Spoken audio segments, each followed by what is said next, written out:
gluten-free, and I like to make my own sandwich bread. So today I'm going to show you another one of my favorite recipes for sandwich bread, which is actually a mix. This is my baking shelf, just a little behind the scenes. And the last bread recipe I did, I used this flour.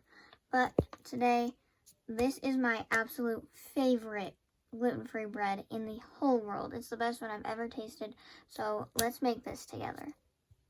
What I love about this bread is that it was tested and confirmed gluten-free, and that it has no rice flour, which is really important to me because I've read that rice flour can sometimes cause high amounts of arsenic, and so I just like the mix of whole grains.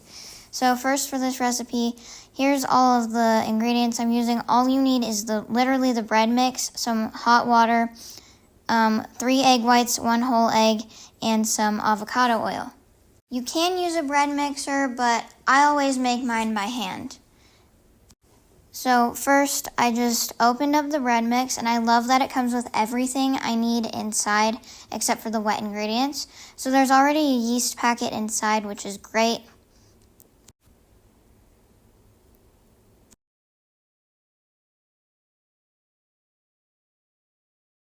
I just dump the bread mixture in the bowl, and then I pour the yeast in with it.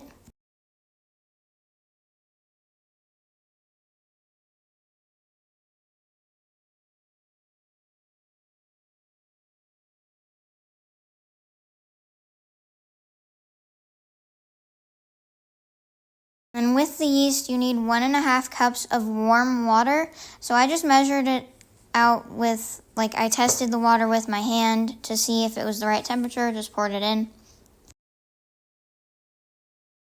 Then I poured in a 1/4 cup of avocado oil. You can use any oil you want, and you can even use butter. The beauty of this recipe is that it's very adaptable, and it tastes amazing.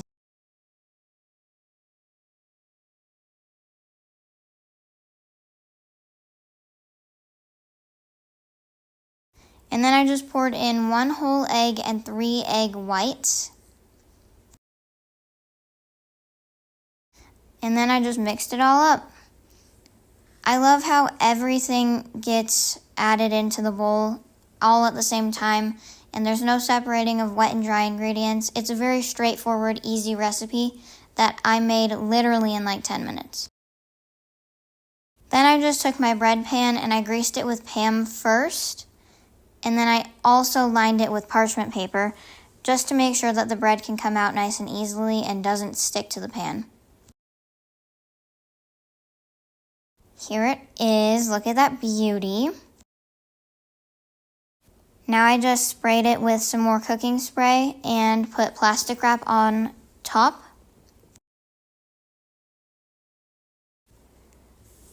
And I let it rise just in my oven while it was off for about an hour.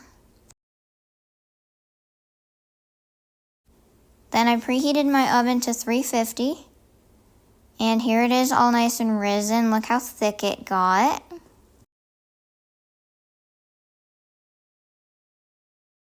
And I put it in the oven. About an hour in, I covered it with tin foil to prevent it from darkening too much. And I let it go for another 30 minutes, and here it is all done. I just let it cool on a wire rack for about 4 hours. So I just cut it open, but I totally forgot to film it. But here it is. It's still a little warm, so I'm gonna wait until it's fully cooled. That way when I go to wrap it and freeze it, it won't collect condensation, and that way the quality won't be affected too bad. But yeah, here it is. Then I slice it up and wrap it in plastic wrap individually. I put it in a gallon bag and freeze it. This allows me to have a slice of tasty bread for a sandwich whenever I want. This is so helpful since I'm always on the go. Besides, it's really hard for me to finish a whole gluten-free loaf of bread all by myself by the time it goes stale. Freezing it means that the bread is ready when I am, and it lasts a long time and doesn't lose any quality.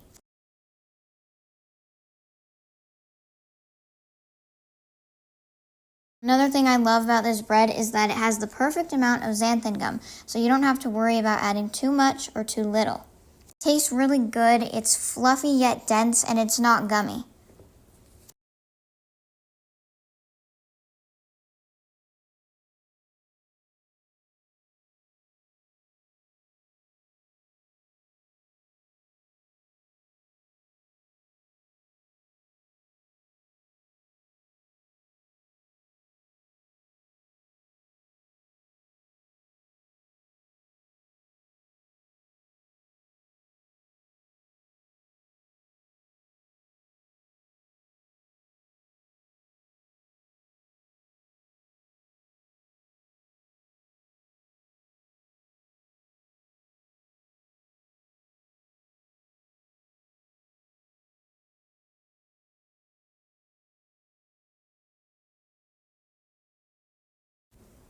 So here it is. I'm wrapping up a single slice, and you can also wrap up 2 slices in the same piece of plastic wrap.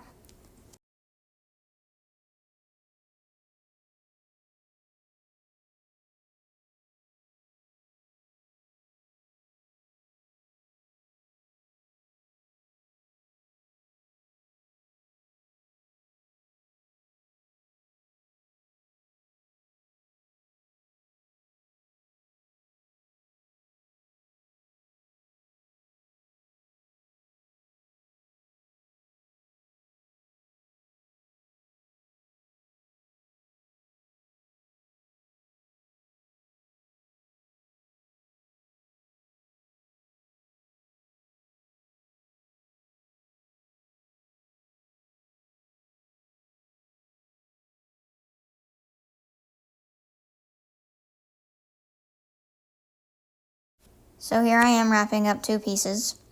I just put a layer of plastic wrap in between them so that they don't burn together in the freezer.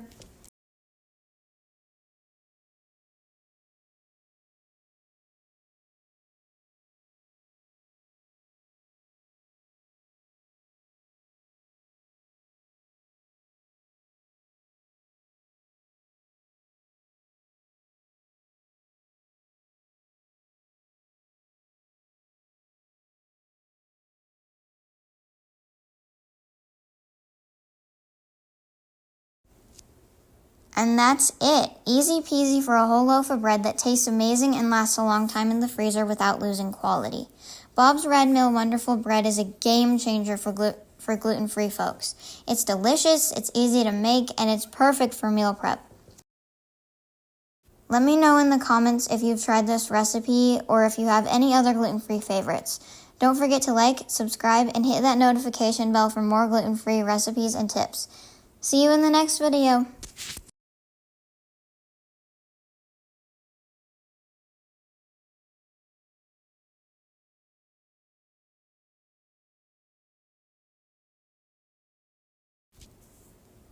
And I simply just slide it in the freezer, and there we go.